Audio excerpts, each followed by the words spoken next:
not being paid. The receiver has no legal obligation to pay the taxes. The condominium certainly doesn't. And so we're attempting to, I say this to clients all the time, instead of sitting inside on the weekend when it's raining and yelling at the rain, come up with something to do that doesn't frustrate you. The problem of empty units with banks not foreclosing and banks not operating like normal businesses used to and should is that instead of complaining about how come this house has been empty for 4 years and no one's foreclosing on it, we look at that as an opportunity. A bank that is not foreclosing on an empty unit, it's conceivable, and it's happening all over in other places as well, where your receiver could be renting these units for 10, 15 years without ever owning them. The bank doesn't want them. The owner is long gone, living God knows where. And you have a tenant, and the association, really, through the receiver, is just renting it every month. And no one ever owns it. No, the ownership never changes. And that's possible. So an empty home in your community is an opportunity. It's not a liability as long as you identify the ones that are empty early on. And the one other thing that's interesting from a cash flow perspective, you have 100 units in a condominium. And you eventually have these things go the way they usually go. You eventually generate more money than was due on that particular unit. Okay? I mean, $1,200 a month, even with the receiver fee, it's $1,000 a month. Over 1 year, it's $12,000. If the board and management are handling these things correctly, we can get a receiver appointed way before it's $12,000, which means that in under 1 year, you're paid off in full, which means every dollar after that is gravy.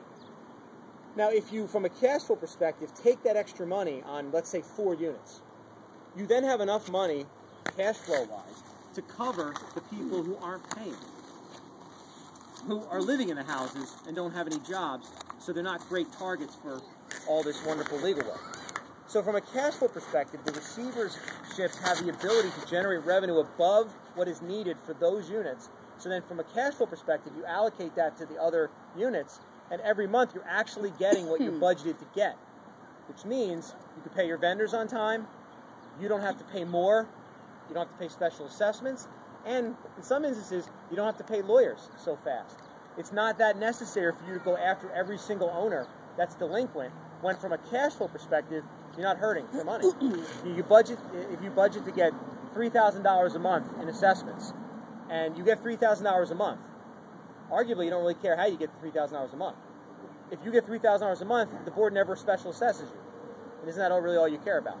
Your values are going up because the work's getting done around the neighborhood, the lawn's getting cut, the abandoned units are getting removed, and your assessments are staying flat because all the money that's budgeted is coming in. So, anyway. What's the ability of some of the ones that FHA mortgage to come to this community and buy one of these? I think we're going to address that during a little bit further in the agenda, but we'll go from there in a minute. So I think one question.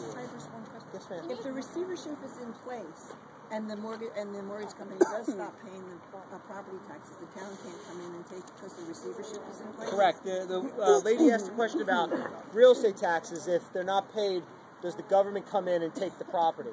The way it works with unpaid real estate taxes, governments never actually own the property, even though the government's taxes aren't paid.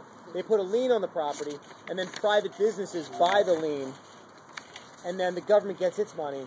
Then the private business that bought the tax lien has to wait 2 years, and then it can foreclose just like a bank could. So, but even in that case, it's 2-3 years. You make more than enough money in the meantime. If a debtor has an agreement and stuff, and then she passes away, and then the executrix is still living there, as she has been for about 9 years. It would be Maureen Bennett, 906. She died. All right, that was... Anyway, at what point does Craig Thompson have the right to go into the building to inspect it? Anytime. Really? Even prior to the death? Yes. Really? Really? That's interesting. All right. Good to know. Cool. Nice direct answer from a lawyer, huh? Very rare. Yeah, it's good. So, what dates did you go on there or go inside?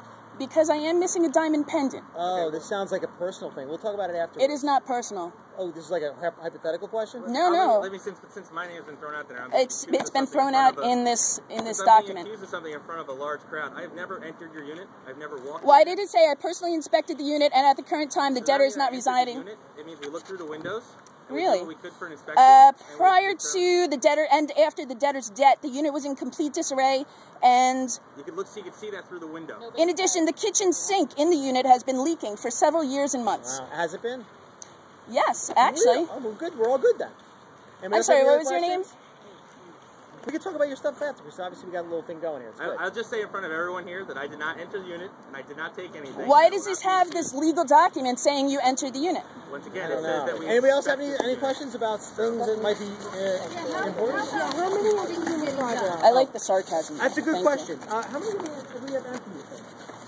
There's, right now, outside the two that we have, there's probably two more Maybe two that more. are totally empty that we can determine outside of second. Yeah, they're tough. They're tough to identify, but like you guys could really help if you have a sense of whether a unit's empty or not. But we think 4 are empty right now. What point of not receiving the maintenance fees and everything do we act?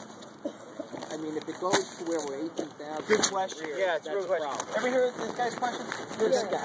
About sort of how quickly do you act, and but I think when you I'll get too technical here, but I think what we